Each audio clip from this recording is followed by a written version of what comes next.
Diaz, কি অবস্থা? সবাই কেমন আছেন? আলহামদুলিল্লাহ, আমি অনেক ভালো আছি। তো এই দেখুন, আমার কালিম পাখির জোড়াটা তিনটি বাচ্চা ছিটিয়ে তারা সংগ্রহ করেছিলাম। তো তিনটি বাচ্চা থেকে দুটি বাচ্চাই হারিয়ে গেছে, একটি বাচ্চা আছে। তো এই দেখুন, আবার কালিম পাখিটি বিট করার জন্য আবার অঙ্কিত হয়ে রয়েছে, যে তারা বিট করার জন্য। তো আমি এতদিন খেয়াল করি নাই অবশ্যই। তো আমার পাখিগুলো এই দেখুন, একটি বাচ্চা সাথে আছে, ওই যে আরেকটা, এই যে পাখি, এই যে একটা বাচ্চা সাথে নিয়ে ঘুরতেছে। তো মজার বিষয় হয়েছে যে আমার পাখিগুলো, আমি অনেক দিন ধরে একটি বাচ্চা নিয়ে ঘুরতেছে, দুটো বাচ্চা হারিয়ে গেছে। তো খেয়াল করি নাই, অথবা লক্ষ্য করি নাই।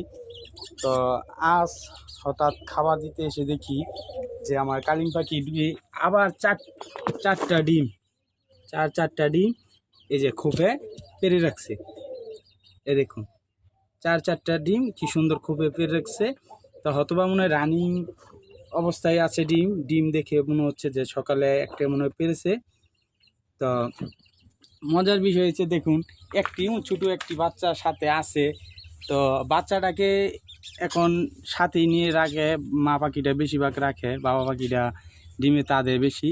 তো এই দেখুন, আজকে শামুক এনে দিয়েছি, যে শামুক খাচ্ছে। আর এই যে একটি বাচ্চা 5টা ডিম পেরেছিল, 5টা ডিমের থেকে 2টি ডিম নষ্ট হয়ে গেছে। তো 3টি বাচ্চা ছিল, 3টি বাচ্চাতে 2টো বাচ্চাই হারিয়ে গেছে। তো একটি বাচ্চা নিয়ে এই যে সাথে ঘুরতেছে। তো আবার মজার বিষয়টা হইলো, আমার যে 4টা ডিম আবার পেরেছে, হয়তোবা এই যে আজকে শামুক কিনে নিয়ে দিয়েছি খেতে, যে ভিটামিন জাতীয় যে খাবারটা, সেটা হচ্ছে শামুক পাখিদের জন্য। তো এই আজকে যে শামুক এনে দিয়েছি খাওয়ার জন্য। তো এই যে পুরুষ পাখিরা ঘুরছে, এই যে একটি বাচ্চা